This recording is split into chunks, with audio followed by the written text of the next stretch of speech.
And today I have the Old Forester 86 proof on my cask. And it's a American whiskey that kind of used to be an US only or US Canada North American whiskey, let's say it that way. Wasn't really present in Europe, maybe in UK a little bit, in English speaking regions. And it's getting into Europe more and more. It's not particularly like a really premium brand. It's a, I would say, entry priced whiskey. And this is the 86 proof version. It comes, I think, from the, I think it's called the Early Times Distillery in Louisville, Kentucky. It's a big brown Foreman distillery. And unfortunately, this is a very big industrial plant, and I did not get the clearance to get in there. Neither did my father in, what was it, 98, 96, 99, something around there. And so we've never been inside Early Times. We really don't know how this stuff is made and the background information about that. Pretty much everything I do know about it is what you can do a research on the internet.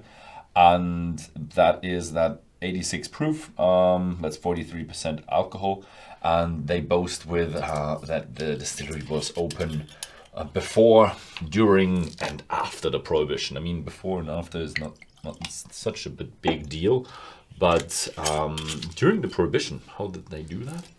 That's because this is probably not just a pleasure drink, but medicine. Yeah, back in the day, like, this is really old stuff, 1870.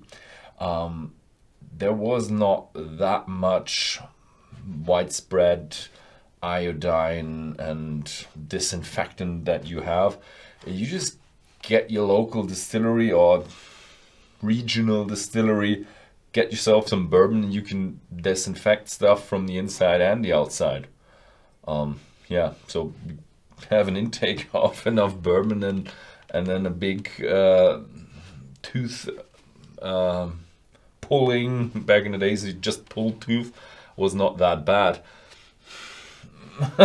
Yeah, that was medicine back in the days. So, yeah, it isn't nowadays anymore. So it's a Kentucky straight bourbon from Louisville, Kentucky, and it's entry level. Here in Europe, we pay 24 euros around that.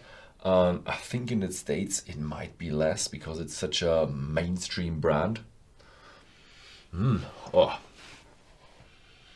It's nice. It does have that Kentucky straight bourbon touch to it immediately. And then it's a bit more spicy. It does have more, even a little bit of a smoky, burned charcoal taste to it. Combined with that sweetness, popcorn, caramel, vanilla taste of that Kentucky straight bourbon. Nice mixture, and it's a bit leathery, tobacco-y. Not quite sure if it's charcoal or tobacco or something burnt or in this direction is going on. And nice smoky, burnt combination with sweet.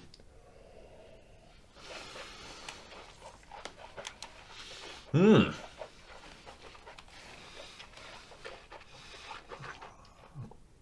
pretty hefty. I thought when you have the big brands in America, like the other ones, the big ones are really sweet, smooth. This one has really kick to it. This is spicy. This is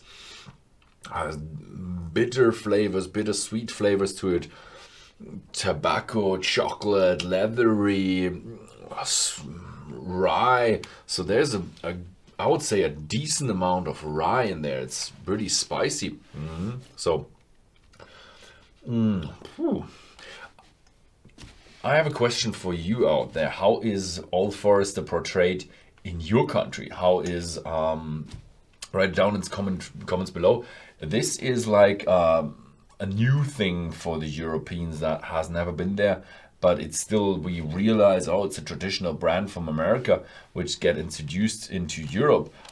Is that for you Americans out there? Is that like, yeah, it's always been there, it's the like the little brother of the J and the other J, and How do you see that brand? I would be interested in that. An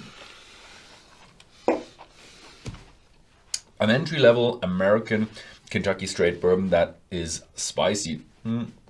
Nice kind of thing. You can do that. Yeah, that was it for this week. Thank you very much for watching, and see you next week.